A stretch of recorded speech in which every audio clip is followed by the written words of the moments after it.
चौधरी, आप देख रहे हैं अनुराग भारत टीवी।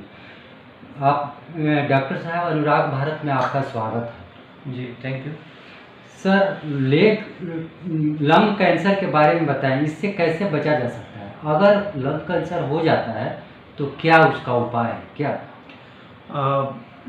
आपको बता दें कि इस महीने में 1 अगस्त को पूरे दुनिया में वर्ल्ड लंग कैंसर डे मनाया गया। वर्ल्ड लंग कैंसर डे जो है इनिशिएटिव है WHO का।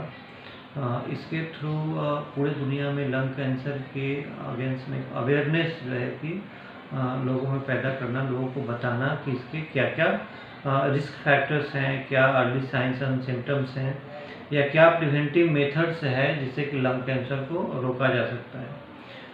लंग कैंसर इम्पॉर्टेंट क्यों है, ये हम लोग के लिए जानना ज़रूरी है।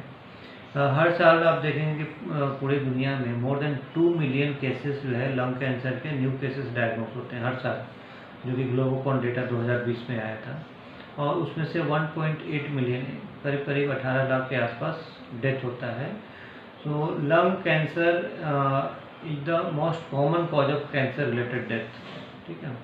सो लंग कैंसर से जितना डेथ होता है उतना देखेंगे कि और जो दूसरे कॉमन कैंसर है, breast cancer, colon cancer, liver cancer, सब कंबाइन करने से भी इससे ज़्यादा जो डेथ हो रहा है वो लंग कैंसर से तो काफ़ी एग्रेसिव मेलिग्नेंसी है। यदि डायग्नोस होता है तो उसमें मोर्टेलिटी बहुत ज़्यादा होती है। तो इसीलिए ज़रूरत है इसके अगेंस्ट में लोग जागरूक करने का, कि आप जागरूक रहें लंग कैंसर से कैसे बचें, और यदि किसी को हो जाए तो उसको अर्ली स्टेज में कैसे डायग्नोस किया जाए, अर्ली डिटेक्शन, जिससे कि उसको सही समय पे क्योर किया जा सके। सो इसके क्या क्या रिस्क फैक्टर हैं ये जानना बहुत ज़रूरी है।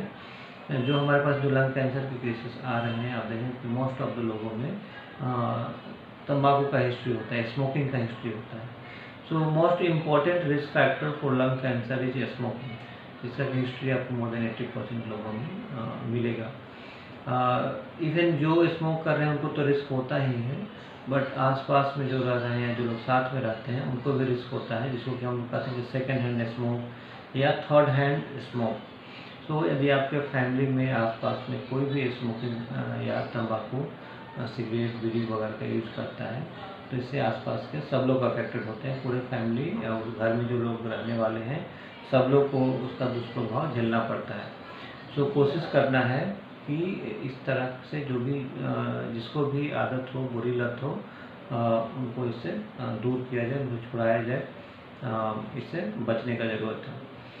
इसके अलावा जो लंग कैंसर के लिए रिस्क फैक्टर होते हैं, जैसे कि अभी एयर पोल्यूशन जो है बहुत ज़्यादा है, हाइड्रोकार्बन्स, पेट्रोलियम्स वगैरह जो जल रहे हैं उससे जो धुआं निकलता है, उससे भी लंग कैंसर होने का रिस्क बढ़ता है। इसके अलावा रेडिएशन एक्सपोजर, बहुत सारे जो केमिकल्स हैं या जिसको हम लोग कार्सिनोजेंस कहते हैं, जैसे कैडमियम, एस्बेस्टस, उस इंडस्ट्री में जो लोग काम कर रहे हैं, क्रोमियम, निकेल, सो उनको जो है रिस्क रहता है लंग कैंसर होने का। इसके अलावा यदि किसी को रेडिएशन एक्सपोजर हुआ है, तो दूसरी बीमारी के ट्रीटमेंट में या फिर फैमिली हिस्ट्री है, तो उसमें भी थोड़ा बहुत रिस्क होता है लंग कैंसर होने का। तो इससे क्या क्या साइन सिम्टम्स हैं जो कि बहुत इंपॉर्टेंट है, लोगों को जानना चाहिए। जैसे कि किसी को यदि खांसी हो, बलगम के साथ खून आता है, अचानक से वेट लॉस हो रहा है, चेस्ट पेन हो रहा है, तो ये सब लंग कैंसर का, सांस फूल रहा है, दम फूल रहा है, डिस्निया हो रहा है, तो लंग कैंसर के साइन सिम्टम्स हो सकते हैं।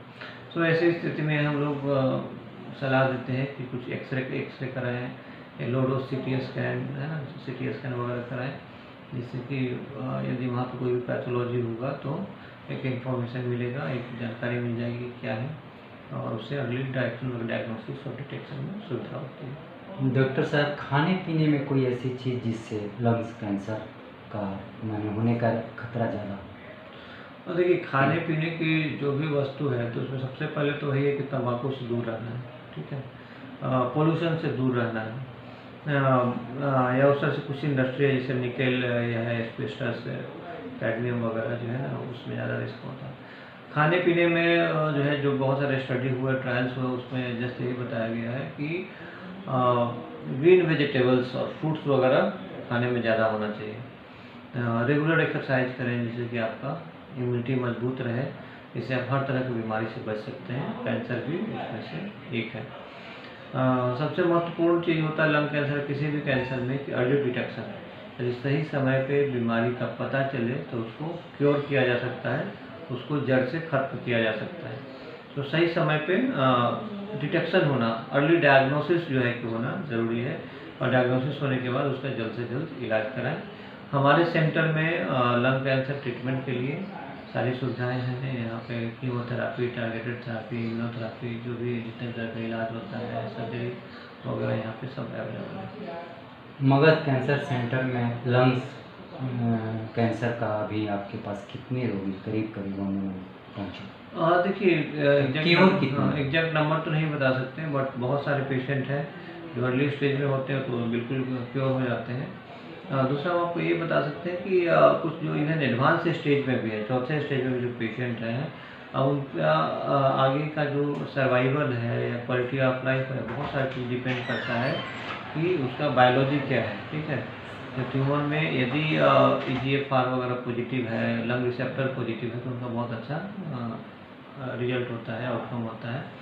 या कुछ पेशेंट में देखा गया है कि इम्यूनोथेरापी से भी उनका बहुत अच्छा रिजल्ट रहा है। इम्यूनोथेरापी देने से उनका सर्वाइवल काफ़ी बढ़ा है एडवांस स्टेज में होने के बावजूद। डॉक्टर साहब, आमतौर पर गांव ग्रामीण इलाकाओं में वैसे कोई डॉक्टर्स नहीं होते, तब तक वो फोर्थ स्टेज में पहुंच जाता है रोगी, तो उसके लिए क्या करेंगे मैंने वैसे रोगियों के लिए? देखिए, उन लोगों को तो बस वही जानना चाहिए कि जो कैंसर के जो रिस्क जो डेंजरस साइन सिम्टम्स हैं, यदि किसी को खांसी है काफ़ी दिन से, 2 सप्ताह से ज़्यादा से ठीक नहीं हो रहा है, खांसी में खून आता है, अचानक से वेट लॉस हो रहा है, चेस्ट पेन है ना, सांस लेने में तकलीफ हो रही है, तो जल्द से जल्द जो है अपने हायर सेंटर में आकर दिखाएं, है ना, डॉक्टर से मिले। ठीक है, तो उसका डायग्नोसिस जो है कि हो पाएगा। ऐसी जगह पे यदि आप इलाज कराते हैं, डॉक्टर से दिखाते हैं तो, और यदि डायग्नोसिस यदि सही समय पे होता है तो उसका सही इलाज हो सकता है। अंतिम सवाल, लोगों से क्या कहेंगे? लोगों से यही कहेंगे कि आप स्मोकिंग, तंबाकू, ये सब से दूर रहें। ठीक है, बचाव जो है, prevention is better than cure. So आप यदि बीमारी से बचते हैं इन सबों से तो आपके लिए सबसे बेहतर है। हाँ, यदि किसी को इस तरह की बीमारी डेवलप होती है तो आप सजग रहें, जिससे कि अर्ली स्टेज में अर्ली डिटेक्शन इसका हो सके, जिस अवस्था में हम लोग उसको क्योर कर सकें। मैंने कहना है कि कैंसर भी क्योर किया जा सकता है, इससे डरने की चीज़ नहीं है। नहीं, डरने की चीज़ नहीं है। कोई भी समस्या आती है तो उसका डर उसका इलाज नहीं है। उससे जो है कि आपको फाइट करना होगा, उससे आपको लड़ना होगा। सो कैंसर भी वही है, यदि आप कैंसर से यदि आप लड़ाई करते हैं तो जीतने की संभावना। पैसे की एक धारणा है कि बहुत पैसा लगता है, इस पर नहीं, पैसे का जहाँ तक सवाल है वह मतलब प्राइमरी नहीं है, वह सेकेंडरी है। ठीक है, सबसे पहले तो जो है कि सही अवस्था स्टेज में, अर्ली स्टेज में डायग्नोसिस होना चाहिए, सही समय पे डायग्नोसिस होना चाहिए, और सही इलाज हो, सही इलाज और सही समय पे इलाज हो। नहीं तो यदि आप देखेंगे कि जिसका डिलेड डायग्नोसिस होता है उसमें ट्रीटमेंट ज़्यादा कॉस्टली होता है, या जिनका सही समय पे इलाज नहीं हुआ, सही तरीके से जो है कि इलाज नहीं हुआ, तब वो वैसे कंडीशन में ट्रीटमेंट कॉस्ट बढ़ जाता है। यदि अर्ली स्टेज में डायग्नोसिस हो तो ट्रीटमेंट कॉस्ट काफ़ी कम होता है। डॉक्टर साहब, इतनी उपयोगी जानकारी आपने अनुराग भारत के साथ साझा की।